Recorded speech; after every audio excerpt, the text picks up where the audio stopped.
Hapur police ने online धोखाधड़ी करके लोगों को ठगने वाले गैंग के 5 सदस्यों को गिरफ्तार कर उनके कब्जे से 2,70,000 रुपए नगद, 24 mobile, 12 ATM card, 24 bank passbook, 2 laptop, 1 printer, 8 chequebook, 50 से भी ज्यादा फर्जी आई कार्ड और 1 कार और 2 बाइक बरामद की हैं।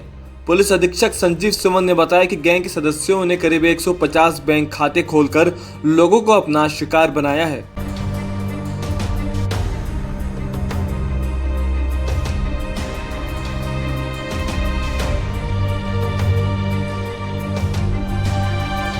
कोतवाली पुलिस ने बहुत ही मेटिकुलस वे में एक केस को रिजॉल्व करके 5 लोगों को गिरफ्तार किया है। ये गाजियाबाद बेस्ड एक फ्रॉड गैंग है। ये पूरा घटनाक्रम शुरू तब हुआ जब आज से लगभग 3 या 4 महीने पहले मेरे ऑफिस में एक बुजुर्ग व्यक्ति आया, जिस व्यक्ति ने ये क्लेम किया कि उसका दिया हुआ चेक जो 3 लाख रुपए के आसपास का चेक था, वो हापुड़ नगर के किसी बैंक में पड़ा और वो बैंक अगले दिन कैश हो गया गाजियाबाद के किसी एक बैंक में, और वो भी दूसरे नाम से। जब इस घटनाक्रम पे हम लोग डिटेल में लगे तब फिर हमें पता चला और इस गैंग का खुलासा हुआ, जहां ये गैंग बहुत ही मेटिकुलस वे में इस पूरे अपने घटनाक्रम को अंजाम देते हैं।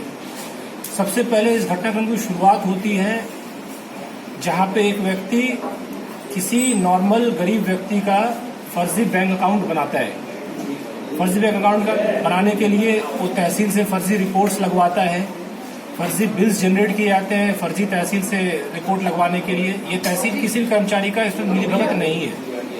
ये सारा चीज फ्रॉड कागजों पे हो रहा है, जो सारे के सारे काम इनके द्वारा किए जा रहे हैं। किसी स्तर पे किसी ऑर्गेनाइजेशन की संयुक्ता अभी फिलहाल पाई नहीं गई है, ना ही बैंक के स्तर पे ना ही तहसील के स्तर पे। ये मैं पहले क्लियर कर देना चाहता हूँ। तो इस बैंक में डॉक्यूमेंटेशन इनका बहुत ही परफेक्ट है। जैसा आप देख रहे हैं, बहुत सारे कागज, बहुत सारे पासबुक्स, चेकबुक्स ये लोग इस तरह से बनाते हैं, जिसमें ये पहले फर्जी बैंक अकाउंट्स क्रिएट करते हैं। फर्जी बैंक अकाउंट्स क्रिएट करके फिर उसमें कोई भी फर्जी वाड़ा करके उसमें पैसे मंगवाए जाते हैं। इस फर्जी बैंक अकाउंट चूंकि इन्होंने खुद क्रिएट किया होता है, इसका जो लिंक्ड नंबर है वो खुद इनके पास ही होता है, इनका जो लिंक्ड एटीएम है वो खुद इनके पास होता है, तो सारा पैसा निकालते भी ये खुद ही है। सिर्फ अकाउंट क्रिएशन के टाइम पे इन्होंने फर्जी वाड़ा करके बेसिकली एक पूरा का पूरा एक फर्जी व्यक्ति खड़ा कर देते हैं, जो वो स्वयं होते हैं लेकिन नाम और पता दूसरे का होता है। इस तरह से ये मल्टी लेवल्स पे ये फ्रॉड कर रहे हैं। इसमें से एक व्यक्ति ऐसा है जो कंपनी के फर्जी बिल्स लेकर के जीएसटी बचाने के लिए लोगों को फर्जी बिल्स प्रोवाइड करवाता है। उसके जो पैसे आते हैं वो अकाउंट में जाते हैं। जो मैंने आपको ये फ्रॉड कहा, जहां से इसकी शुरुआत हुई, ऐसे फ्रॉड्स होते हैं जहां पर किसी व्यक्ति का कैश चेक कहीं और कैश हो जा रहा है, क्योंकि वो कैश दूसरे अकाउंट के नाम पे करवा करके उस अकाउंट में उन्होंने डलवा करके वहां से निकाल लिया। फिर किसी को ये फोन करके, जो नॉर्मल जो तरीके होते हैं फ्रॉड्स के, जहां ये फोन करते हैं और कहते हैं कि आपका मैं लोन दिलवाऊंगा, आप इतने पैसे डाल दो, वो भी इन फर्जी अकाउंट में जाते हैं। बेसिकली फर्जी अकाउंट हब है और सारे जितने भी तरह के फ्रॉड्स हो सकते हैं, इन्होंने फर्जी कंपनियां क्रिएट कर रखी हैं, इन्होंने फर्जी दस्तावेज बना रखे हैं, फर्जी मोहर, लैपटॉप्स, प्रिंटर्स, स्कैनर्स, इनकी मदद से बहुत ही सूक्ष्म लेवल्स पे जाकर के ये लोग मैनिपुलेशंस कर रहे हैं और फर्जीवाड़ा कर रहे हैं। ये चीज है कि जो पर केस अमाउंट ये लोग कर रहे हैं वो ये छोटा रखते हैं। इनकी मोडस ऑपरेंडी ये है, पर केस अमाउंट बहुत बड़ा फ्रॉड नहीं कर रहे हैं, इसलिए बहुत जल्दी किसी की नजर में नहीं आते हैं।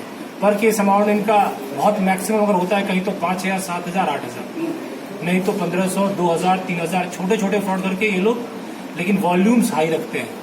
इसमें से एक व्यक्ति ऐसा, इसने आज तक क्लेम किया कि इसने 150 अकाउंट ये खुलवा चुका है फर्जी। तो ये पूरा पर्दाफाश हुआ है। इसमें एक व्यक्ति जिसको हम अभी लिंक में मुख्य मान रहे हैं, उसको हमने अभी वांछित किया है। दीपक नाम है उस व्यक्ति का, हम उसकी गिरफ्तारी सुनिश्चित करेंगे। अच्छा, एक चीज और खासियत है इस गैंग की, कोई भी एक दूसरे व्यक्ति को जानता नहीं है, सिर्फ फोन्स पे डील करते हैं, नंबर्स पे बातें होती हैं, ना व्यक्ति का नाम वो जानते हैं असली नाम क्या है। जो रियल नेम ये यूज कर रहे हैं वो अपना पेन नेम यूज कर रहे हैं। इस नाम को यूज करके आपस में सिर्फ बातचीत करते हैं। 4-4 साल से लोग एक दूसरे को जानते हैं लेकिन नहीं जानते, ना ही वहाँ उसके बारे में जानते हैं वो कहाँ का रहने वाला है। लेकिन इस केस को हापुड़ नगर की पुलिस ने बहुत ही अच्छे ढंग से और बहुत ही सिलसिलेवार ढंग से खोला है। इसके लिए वो बधाई के पात्र हैं। जितने भी तरह के फ्रॉड्स आजकल सुनने में आ रहे हैं, हर तरह के फ्रॉड में संलिप्त है। नंबर 1 फ्रॉड, किसी एक व्यक्ति से इन्होंने कहा कि हम तुम्हारा लोन पास करवा देंगे। डेटाज बिकते हैं आजकल, यूजर डेटाज। नौकरी के साइट्स पे बहुत सारे ऐसे फोन नंबर्स उपलब्ध आपको बहुत इजीली हैं जहाँ पे लोग युवक नौकरी खोज रहे हैं, या आपको बैंक के साइट्स पे ऐसे जहाँ पे लोग लोन खोज रहे हैं। ऐसी बहुत सारी साइट्स अवेलेबल हैं, उनके डेटाज बिकते हैं। ये एक लीगल प्रोसेस है। उस डेटा को खरीद करके ये उन यूजर्स को कॉल करते हैं कि हम आपका बैंक का लोन करवा देंगे या हम आपकी नौकरी लगवा देंगे। आप इतने पैसे, अगर आपको 50 लाख का लोन चाहिए तो आप पहले 10,000 रुपये प्रोसेसिंग फीस के नाम पे इस अकाउंट में डाल दीजिए। इन सब के एवज में इसको आप जेन्युइन दिखने के लिए इन्होंने इन सब के लिए करस्पॉन्डिंग वेबसाइट्स खोल रखी हैं, फर्जी कंपनियों की वेबसाइट्स खोल रखी हैं। आपके नाम भी इसमें हमने खोले हैं प्रेस नोट्स में। तो जितने भी तरह के फ्रॉड्स होते हैं वो इन सभी चीज़ों में इन्वॉल्व है। As far as banking frauds, जहाँ पे ये OTP या फिर पिन नंबर्स भी मांग लेते हैं और उसके बाद फिर जो को देता है, जो फंस जाए इन अकाउंट से पैसे मंगा के फिर उसे निकाल लेते हैं। इससे कभी भी वो सही व्यक्ति तक नहीं पहुंचा जा सकता, क्योंकि अकाउंट इन द फर्स्ट हाथ फर्जी बना हुआ है। और उसमें बैंक की संलिप्तता इसलिए नहीं है क्योंकि उनके लिए उन्होंने फर्जी आधार कार्ड बनवा लिया है। फर्जी आधार कार्ड वाले इसलिए फर्जी नहीं है क्योंकि इन्होंने जो एड्रेस दिया है वो एड्रेस इन्होंने फर्जी लगाया है। एड्रेस फर्जी इसलिए नहीं कह सकते क्योंकि तहसील ने उसका वेरिफिकेशन किया है। तहसील के वेरिफिकेशन को इसलिए फर्जी नहीं कह सकते कि तहसील के वेरिफिकेशन बिल्स पे बनते हैं और वो बिल्स इन्होंने फर्जी बनाए हैं, और ये बिल्स खुद अपने हाथ से फर्जी बनाते हैं। किसी पर्टिकुलर फर्जी एड्रेस का फर्जी बिल बना करके, तो वहां से शुरुआत करते हैं। ये बिल्कुल छोटे से शुरुआत करके ये बिल्कुल एंड लेवल तक इन्होंने सब चीज प्लान कर रखा है।